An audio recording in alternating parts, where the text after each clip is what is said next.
'Mowgli' movie చూడగానే నాకొచ్చిన first question ఏంటంటే, అసలెందుకు? Why? Story outdated. Characters illogical. Directing is just disappointing.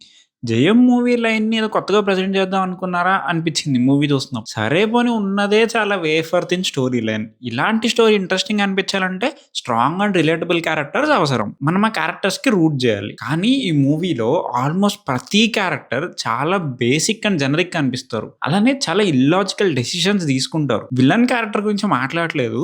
ఎందుకంటే ఈ మూవీలో కొంచెం పర్లేదు అనిపించే క్యారెక్టర్ విలన్ క్యారెక్టరే. ఫస్ట్ హీరో నుంచే మొదలు పెడదాం. అడవిలో ఉంటాడు. అడవిలోనే బతికేస్తాడు అని చూపిస్తారు. కానీ నిజంగా అడవిలో ఉన్నందుకు అడ్వాంటేజ్ ఏమైనా చూపించారా అంటే నో. ఎస్పెషల్లీ సెకండ్ హాఫ్‌లో అండి. యాక్షన్ సీన్స్ వచ్చినప్పుడల్లా ఏదో ఎక్స్‌పెక్ట్ చేశా. అరే ఇప్పుడు ఫారెస్ట్ వీడి హోమ్ గ్రౌండ్ కాబట్టి ఏదో కొత్త ప్లాన్స్ ఏస్తాడు. కొత్త కొత్త స్ట్రాటజీస్ యూజ్ చేస్తాడు అని. 'అపోకలిప్ట్' అనే మూవీ ఎంతమంది చూసారు మీలో?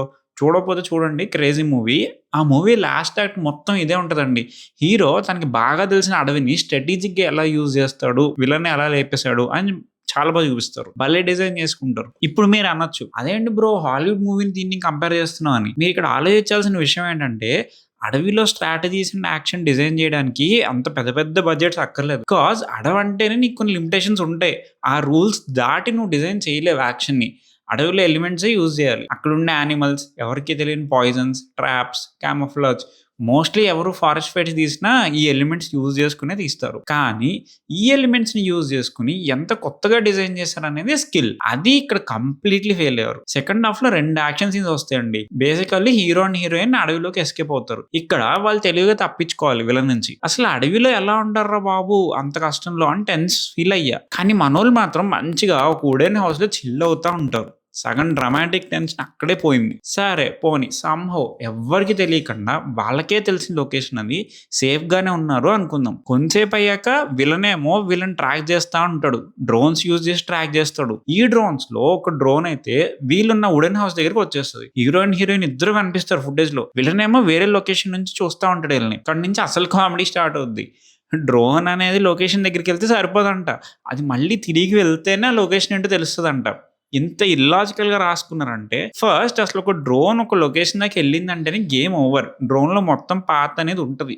ఈజీగా ట్రాక్ చేయొచ్చు. కానీ ఇక్కడ మాత్రం తిరిగి వెళ్తేనే తెలుస్తది అని ఒక లాజిక్ లేని రూల్ క్రియేట్ చేసుకున్నారు. మళ్ళీ ఆ డ్రోన్స్ ఆపడం కోసం ఫైట్. సరే పోనీ డ్రోన్ తిరిగి వెళ్తేనే తెలుస్తది అనే సినిమాటిక్ లిబర్టీ అనుకుందాం.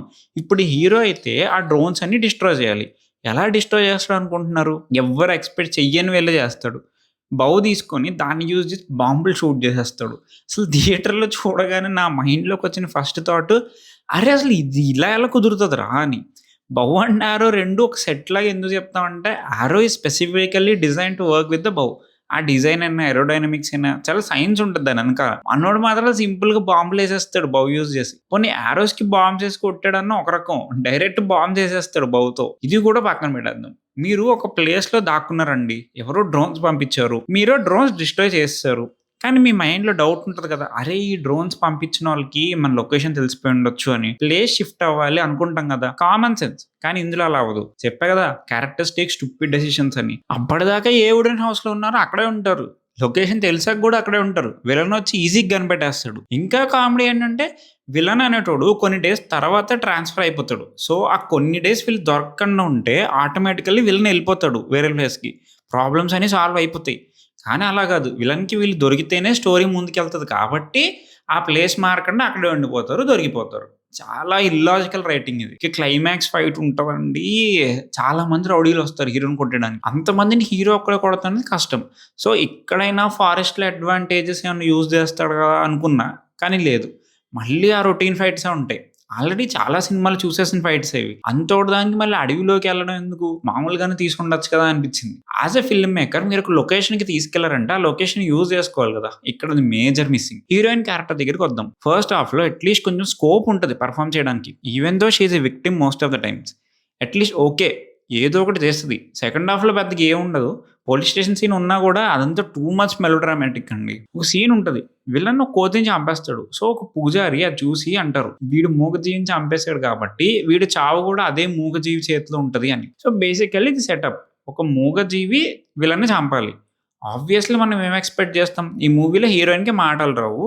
అండ్ వాడు సినిమా అంతా హీరోయిన్‌ని లస్ట్ చేస్తున్నాడు కాబట్టి, హీరోయినే విలన్‌ని చంపుతది అనుకుంటాం గదా! అండ్ క్లైమాక్స్‌లో ఒక పాయింట్ దాకా అదే అనిపిస్తది. కానీ హీరోయిన్ చంపదు.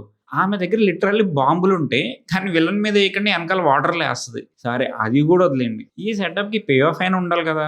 దానికి ఎంత ఫన్నీ వేలో పే ఆఫ్ ఇస్తారంటే ఇప్పుడు గాదు క్యారెక్టర్స్ గురించి మాట్లాడేసాక చెప్తా దాని గురించి. ఇక హీరో ఫ్రెండ్ క్యారెక్టర్ అండి 'బంటి' వైవా హర్షకి ఇచ్చారు. ఆయన బానే జేస్తారు. ఉన్న మెటీరియల్‌తో ఆయన బానే చేశారు. ఇన్‌ఫాక్ట్ హీరో కన్నా ఆయనకి ఎక్కువ ఎలివేషన్స్ పడ్డాయనిపించింది. కానీ ఈ క్యారెక్టర్‌తో కూడా ఇష్యూ ఉంది. ఫస్ట్ అసల ఊర్లో అందరూ మోగ్లీని ఎందుకు తక్కువ చేస్తున్నారో తెలీదు. సెకండ్ అదే ఊర్లో బంటి ఒక్కడే మోగ్లీకి ఎందుకు ఫ్రెండ్‌లా ఉన్నాడో అది కూడా తెలీదు. అసలు వీళ్ళ ఫ్రెండ్‌షిప్ బాండ్ ఎలా స్టార్ట్ అయింది ఏం చెప్పరు. అంటే అసలు ఫ్రెండ్ కోసం చచ్చిపోయే రేంజ్ ఫ్రెండ్‌షిప్ అంటే స్ట్రాంగ్‌గా ఎస్టాబ్లిష్ చేయాలి కదా! యాహ్! ఫ్రెండ్ కోసం చచ్చిపోతాడు దీనిలో. కానీ ఇది గూడా చాలా మైండ్‌లెస్ ఉంటది. విలన్ ఎలాంటోడో అందరికీ తెలుసు. ఎంత రూత్‌లెస్సో తెలుసు. మరి అలాంటప్పుడు అదే విలన్ దగ్గరికెళ్ళి మావోడిని వదిలేయ్ అని ఎందుకు రిక్వెస్ట్ చేయడం? అసలాయన ఎలానో నో చెప్తాడు అని తెలుసు కదా! తిక్కలేసి చంపేస్తాడని గూడా తెలుసు. అయినా ఎళ్తాడు. ఆబ్వియస్‌లీ విలన్‌కి తిక్కలేస్తే చంపేస్తాడు.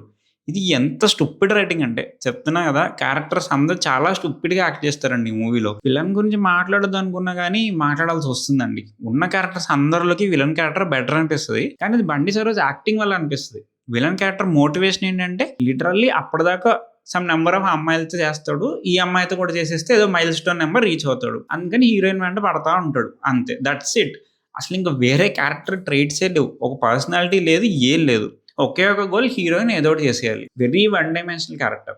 అగైన్ ఇదంతా ఏంటంటే అసలు రైటింగ్ లెవెల్‌లోనే ఫెయిల్ అవ్వడం. ఇప్పుడసలు డైరెక్టింగ్‌లో ఇష్యూస్ గురించి మాట్లాడుకుందాం. ఎవ్రీ డైరెక్టింగ్ చాయిస్ ఫెయిల్డ్ అండి. చెప్తున్నా కదా! క్యారెక్టర్స్‌ని ట్రీట్ చేసిన విధానం అయినా, స్టోరీలో లాజిక్స్ అయినా, ఎడిటింగ్‌ని గైడ్ చేసిన విధానం అయినా, ఆ సెటప్స్ అండ్ పే ఆఫ్స్ గురించి చెప్తాన్నా కదా! జీడిపప్పులు పెట్టారు గానీ ఉప్మా మర్చిపోయారండి. అలానే ఉంటాయి ఈ మూవీలో. అసలు ఇలాంటి మూవీస్‌లో హార్ట్ ఎలా ఉండాలంటే హీరోకి మనం రూట్ చేయాలి. Hero under dog. సో, వాడు విన్ అవ్వాలని మనం అందరం సపోర్ట్ చేయాలి హీరోకి. లాస్ట్‌కి వాడు విలన్నేసేస్తే అప్పుడు హై ఒస్తది. బేసిక్ క్యారెక్టర్ ప్రోగ్రెషన్ ఇది. ఇది కూడా ఉండదు హీరో దగ్గర. ప్రతి సీన్‌లో హీరో తగ్గిపోతాడు. అయినా ఒక పాయింట్ వరకు హీరో డౌన్ అవ్వాలి. కానీ రైజ్ గూడా అవ్వాలి కదా తర్వాత. ఆ రైజింగ్ ఆర్క్ అనేది రాదు. చివరికి క్లైమాక్స్‌లో కూడా హీరో ఏం చేయడు. ఫస్ట్‌లో సెటప్ చేసుకునే యానిమల్స్ ఒస్తాయి. హీరో ఓపెనింగ్ షాట్‌లో ఒక స్నేక్ ఉంటదండి. ఆ క్లైమాక్స్‌లో స్నేక్ వచ్చి బండి సరోజ్‌ని కరిచేస్తది. హమ్మయ్య! ఫైనల్లీ ఎలాగోలా క్లైమాక్స్ అయిపోయింది అనుకునే టైంలో దాన్ని ఇంకా ఎక్స్‌టెండ్ చేస్తారు. విలన్ ఒక పక్క చంపేసే మూడ్‌లో ఉంటే, ఒక సైడ్ క్యారెక్టర్ వచ్చి విలన్ పక్కన కూర్చొని హీరోకి ఎలివేషన్స్ ఇస్తాడు. ఆబ్వియస్‌లీ ఇంక విలన్ వాడు పొడిచేసి వాడిని వాడే కాపాడేసుకుంటాడు. ఇద్దరిని హాస్పిటల్‌కి తీసుకెళ్ళు, లేకపోతే ఇద్దరం పోతాం అనేసి. ఇక్కడ కూడా హీరో డౌన్ అవుతాడు. ఇంకా డ్రాగ్ చేస్తూనే ఉంటారు. లాస్ట్‌కి మళ్ళీ ఇంకో మంకీ వచ్చి ఏదో మన 'ఫైనల్ డెస్టినేషన్' సినిమాలు జరుగుతాయి గదా! ఒక ఈవెంట్ వల్ల ఇంకో ఈవెంట్ జరిగిపోతుంటది. అట్లా లాస్ట్‌కి వైవా హర్ష శవం బయటకొచ్చి విలన్ నెత్తి మీద పడి చచ్చిపోతాడు. లిటరల్లీ నవ్వొచ్చింది ఆ క్లైమాక్స్‌కి. అంటే ఇప్పుడు 'మూగజీవి' అనే ఎక్స్‌పెక్టేషన్ సెట్ చేసిందే డైరెక్టర్. ఆ ఎక్స్‌పెక్టేషన్‌ని 1 కాదు, 2 కాదు, 3 సార్లు సబ్వర్ట్ చేసింది కూడా అదే డైరెక్టర్. దానికన్నా అదేదో హీరోయిన్ అండ్ హీరో కలిసి చంపేసారు అని పెట్టినా బావుండేది కదా! ఎందుకురా బాబు ఇదంతా చేసారు అనిపించింది. ఇంకా వేరే సెటప్స్ అండ్ పే ఆఫ్స్ కూడా instead of feeling like pay offs they feel like writing conveniences. ఇప్పుడు హీరోకి అగైన్స్ట్‌గా టెస్టిమోనీ కావాలి కాబట్టి ఆ నాటు తుపాకీలు అమ్మేవాళ్ళు విలన్‌కి దొరికేయాలి. కానీ అసలు నాటు తుపాకీలు అమ్మేవాళ్ళు అక్కడెందుకున్నారు? ఆ స్టోరీ వరల్డ్‌లో వాళ్ళకి సంబంధం ఏంటి? ఇక్కడ ప్రాపర్‌గా ఎస్టాబ్లిష్ చేయరు. స్టేషన్ ఎస్కేప్ సీన్ కూడా బండి సరోజ్ ఉంటే పాసిబుల్ కాదు ఎస్కేప్. సో, ఆయన ఉండకూడదు కాబట్టి బాత్రూమ్ డోర్ లాకేసేస్తారు. అగైన్ చాలా అంటే చాలా కన్వీనియంట్ రైటింగ్. ఇక డైరెక్టర్ తీసుకున్న టోన్ కూడా అంతే బ్యాడ్ ఉంటదండి. ఛాన్స్ దొరికిన ప్రతిసారి మెలో డ్రామా పిండుదామని ట్రై చేస్తారు. ఆ 'నేనింతేలో వేణుమాధవ్ పావం' అంటాడు గదా! సినిమా మొత్తం అదే అనిపిస్తది. హీరో అనాథ, అనాథ సింపతి. ఊర్లో అందరూ అగ్రెసివ్‌గా ఉంటారు ఆడితో. బ్యాక్ స్టోరీ ఏం ఉండదు. హీరోయిన్ ఏదో ఒక మాటలు అంటూనే ఉంటారు. హీరోయిన్ గూడా అనాథే. మళ్ళీ ఇది సరిపోదని హీరోయిన్‌కి వినపడదు. మాటలు రావు. మళ్ళీ పావం. హీరో ఏమన్నా కొంచెం రైజ్ అవుతున్నాడు అనగానే ఏదో ఒకటి చేసి తొక్కేస్తారు. మళ్ళీ పాపం అనిపించేలా చేస్తారు.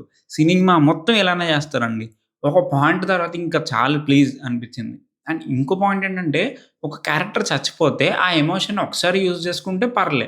ఛాన్స్ దొరికినప్పుడల్లా యూజ్ చేసుకోకూడదు. వైవా హర్షని చంపుతున్నప్పుడు స్లో మోషన్ షాట్స్, చచ్చిపోయాక మళ్ళీ ఫ్రెండ్‌షిప్ ఫ్లాష్ బ్యాక్ మోంటేజ్, మళ్ళీ క్లైమాక్స్‌లో ఇంకొకసారి ఫ్రెండ్‌షిప్ మోంటేజ్. అంటే మోంటేజ్ చేయగానే మీరు సాడ్ ఫీల్ అవ్వండి అని డైరెక్టర్ మనకి హింట్ ఇస్తున్నారు. A director should never verbally tell his audience what to feel. ఈ సినిమాలో ఆ మిస్టేక్ చేశారు. బంటిని చంపింది వీళ్ళే అనగానే రౌడీని కొట్టేసే స్ట్రెంత్ వచ్చేస్తది హీరోకి. అగైన్ మేబీ ఎగ్జిక్యూషన్ బెటర్‌గా చేస్తే వర్క్ అయ్యేదేమో. కానీ ఇంకా 2025లో కూడా ఈ డైలాగ్స్‌తో ఎక్స్‌పోజిషన్ చేయడం ఏంటండి? డైలాగ్స్ ఇది ఫీల్ అవ్వండి, అది ఫీల్ అవ్వండి అని ఆడియన్స్‌ని గైడ్ చేయడం. ఏమో అండి చాలా ఔట్‌డేటెడ్ అనిపించింది. టెక్నికల్లీ కూడా ఈ మూవీలో వావ్ అనిపించిందేం లేదు. బడ్జెట్ కొంచెం బానే పెట్టారు. బట్ స్క్రీన్ మీద కనిపించదు. జస్ట్ 2, 3 లొకేషన్స్‌లో ఆగొట్టేసారు. బోరింగ్ అనే అనిపిస్తది మనకు గూడా. Visuals are okay. ఓకే. కానీ మ్యూజిక్ మైనసే. అంటే సీన్‌లో గూడా మ్యాటర్ ఉండదనుకోండి అది వేరే విషయం. ఒక్క థీమ్ ఉంటది. అది చాలా బావుంటది. బట్ దాన్ని అటు ఇటు తిప్పి వాడేస్తుంటారు. ఎడిటింగ్ గురించి ఎంత తక్కువ మాట్లాడుకుంటే అంత మంచిది. First half at least okay. ఏదో ఫ్లో ఉందనిపిస్తది. సెకండ్ హాఫ్‌లో అది గూడా ఉండదు. చాలా చోట్లయితే ఉండాల్సిన సీన్స్ గూడా లేకుండా కట్ చేసేసారనిపిస్తది. ఒక ఎమోషనల్ కనెక్ట్ ఉండదు. క్యారీయింగ్ ఆన్ అనేది ఉండదు. ఈ మూవీలో ఫైనల్‌గా ఒక సెటప్ అండ్ పే ఆఫ్ గురించి చెప్తానండి. హీరోయిన్ కలిసినప్పుడు తన పేరు జాస్మిన్ కాదని తెలుసుకుంటాడు హీరో. అసలు పేరేంటని అడిగితే అమ్మాయి టైం వచ్చినప్పుడు చెప్తా అంటది. సినిమా మొత్తం అయిపోయాక లాస్ట్‌లో వాన పడుతుంటే తన పేరు వర్ష అని చెప్తది. సెటప్ ఉంది. పే ఆఫ్ గూడా ఉంది. కానీ అసలు సినిమాకి, స్టోరీకి దీనివల్ల ఏమన్నా ఉపయోగం ఉందా అంటే ఏం లేదు. Thoughts 'Mowgli' summarized in a nutshell. So ఇదండి 'what went wrong with Mowgli.' ఈ సినిమా చూసాక మీకేమనిపించింది? కింద కామెంట్ చేసేయండి. అలానే నెక్స్ట్ ఏ మూవీకి 'వాట్ వెంట్ రాంగ్' చేసేయాలో చెప్పండి. మోస్ట్ లేట్ కామెంట్ ఏది ఉంటే అది చేసేస్తాం. Until then subscribe and keep watching time viewers.